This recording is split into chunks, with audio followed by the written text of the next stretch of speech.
पहिल्यांदा तर श्री भगवंतांच्या चरणी मी नतमस्तक होतो आणि मला अतिशय आज आनंद आहे की भगवंतांच्या प्रकट दिनोत्सवाच्या निमित्ताने बार्शीच्या ऐतिहासिक नगरीमध्ये मला येण्याची संधी मिळाली आणि विशेषतः आपल्या सगळ्यांना कल्पना आहे की हे अतिशय प्राचीन अशा प्रकारचं मंदिर आहे। जवळजवळ याचा उल्लेख हा 10व्या शतकातही सापडतो, 11व्या शतकातही सापडतो आणि या सोलापूर जिल्ह्याचं महत्त्व असं आहे की भगवान श्री विष्णूंनी या ठिकाणी घेतलेले अवतार हे आपल्या भक्तांकरता घेतलेले अवतार आहेत। अंबरीश राजाकरता घेतलेला अवतार हा भगवंतांचा अवतार आहे आणि पुंडलिक भक्तांकरता घेतलेला अवतार हा श्री विठ्ठलांचा अवतार आहे। त्यामुळे मला असं वाटतं की हा जो आपला इतिहास आहे, हे जे आपलं स्थापत्य आहे, हे जे आपलं अध्यात्म आहे, ही जी आपली संस्कृती आहे ती जपणं अत्यंत गरजेचं आहे। आणि या सगळ्या परंपरा ज्या इतक्या वर्षापासून चालत आलेल्या आहेत, त्यातनं जे लोकपरंपरा तयार झालेल्या आहेत, या सगळ्या गोष्टी मला असं वाटतं महत्त्वाच्या आहे। आणि म्हणूनच मागच्याही काळात भगवंतांचं दर्शन घ्यायला मी आलो होतो, पण राजाभाऊ राऊतांचं सातत्याने आग्रह होता की प्रकट दिन उत्सवाच्या निमित्ताने या ठिकाणी आलं पाहिजे आणि मला देखील खरं म्हणजे ती संधी हवीच होती। त्यामुळे आज हे दर्शन मला प्राप्त झालेलं आहे। राजाभाऊंनी जो आराखडा इथला तयार केलेला आहे त्याला सरकार पूर्ण समर्थन देईल आणि अतिशय चांगल्या पद्धतीनं ही ऐतिहासिक जागा आहे। पुराणांमध्ये याचा उल्लेख आहे, विष्णू पुराणात आपल्याला त्या ठिकाणी उल्लेख पाहायला मिळतो की कशा प्रकारे दुर्वास ऋषींचं जे गर्भहरण आहे ते या भागामध्ये खऱ्या अर्थानं झालं होतं आणि म्हणून अशा या आपल्या सांस्कृतिक ठेव्याला अधिक चांगल्या पद्धतीनं लोकांपर्यंत आणण्याचा प्रयत्न करण्याकरता हा जो काही आराखडा या ठिकाणी मांडलेला आहे तो निश्चितपणे त्याला आम्ही समर्थन देऊ।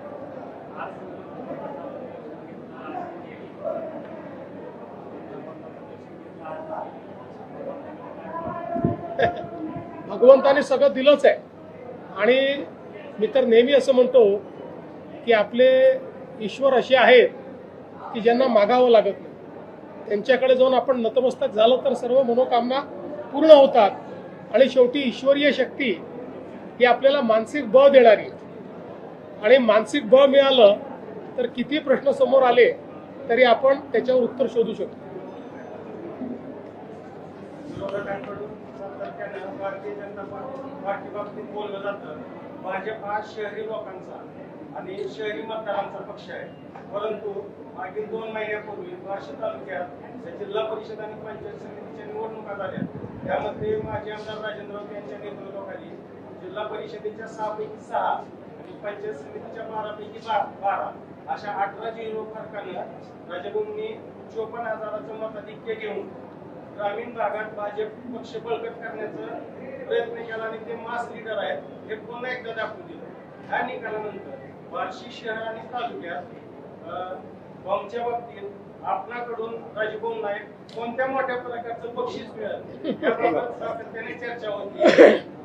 मला असं वाटतं की या निवडणुकीचा जो निकाल आहे तो एक प्रकारे जनतेने मागच्या काळात जी चूक केली त्याची जाणीव होऊन एक मोठा आशीर्वाद हा राजाभाऊंना जनतेने पुन्हा दिलेला आहे।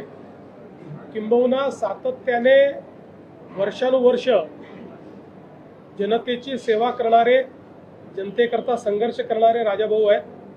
त्यामुळे मी एवढंच सांगेन की त्यांना अजून भरपूर राजकीय आयुष्य आहे, अनेक पदं त्याच्यामध्ये मिळतील आणि निश्चितपणे त्यांच्यासारख्या नेत्याची भारतीय जनता पार्टीत कदरच होती। विधान परिषदेसाठी जे आहे राजाभाऊ यांचं नाव चर्चेत या चर्चेत काय शक्यता आहे? असं आहे की विधान परिषदेकरता कुठली नावं आहेत, त्याचं काय होणार आहे याचा निर्णय काही मी घेत नाही, तो आमचं देशाचं पार्लमेंटरी बोर्ड घेतं। त्यामुळे तिथनं निर्णय जे काय होतील त्यानुसारच सगळे निर्णय होतील। पण एवढंच सांगतो की राजाभाऊ राऊत यांना भविष्य आहे।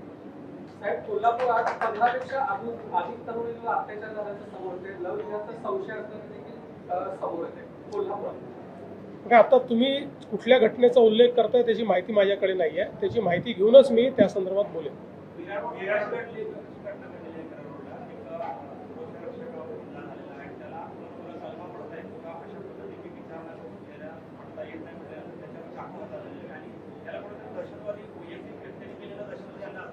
मुळामध्ये एकूण हे जे प्रकरण आहे हे बघितलं तर सेल्फ रॅडिकलायझेशनचं हे प्रकरण आहे.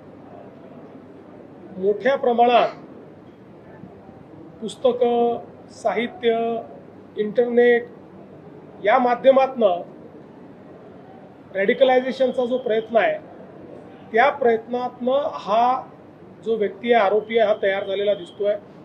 त्यामुळे याला केवळ काहीतरी आपल्याला जिहाद करायचा आहे आणि जिहाद करायचा म्हणजे इतर धर्मियांना मारायचं आहे अशा पद्धतीच्या विचाराने पेटून त्यांनी हे कार्य केलेलं आहे.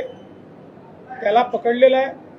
आता ATS आणि NIAची मदत घेऊन या रॅडिकलायझेशनच्या पाठीमागे कोण कोण आहे हे देखील या ठिकाणी शोधण्यात येईल. याचं कुटुंब हे परदेशात आहे, ते अमेरिकेमध्ये आहे. हाही अनेक वर्ष परदेशात राहिलेला आहे.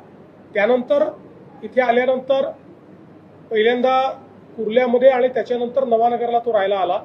त्यामुळे आता याच्या पाठीमागे कोण कोण आहेत, याच्या लिंकमध्ये कोण कोण आहेत, अजून कोणी असे रॅडिकलाइज झाले आहेत का, या सगळ्या गोष्टी ज्या आहेत त्या आता तपासामध्ये पुढे येतील.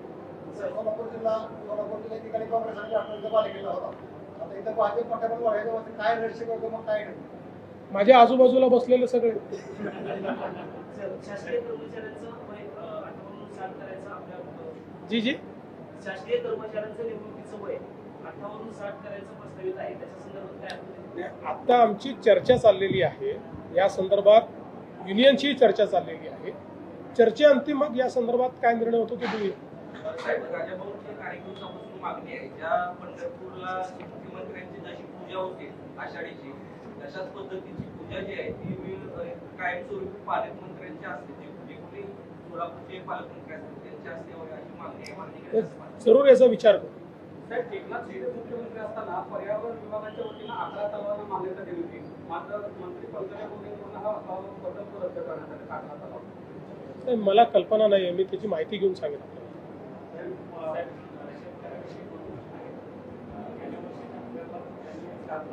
थोडं मोठ्याने.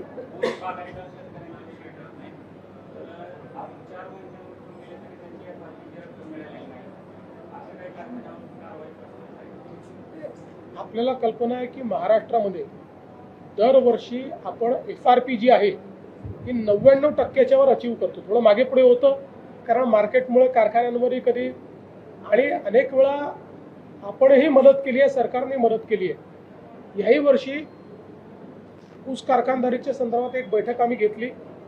त्याच्यावर एक आम्ही सचिव समिती तयार केलेली आहे. या सचिव समितीला यावेळच्या हंगामापुढची काय अडचणी आहेत त्या अडचणींचा आढावा घेण्याकरता सांगितलेला आहे. त्यानंतर एक शिष्टमंडळ घेऊन पुढच्या काळामध्ये मी स्वतः केंद्र सरकारकडे जाणार आहे.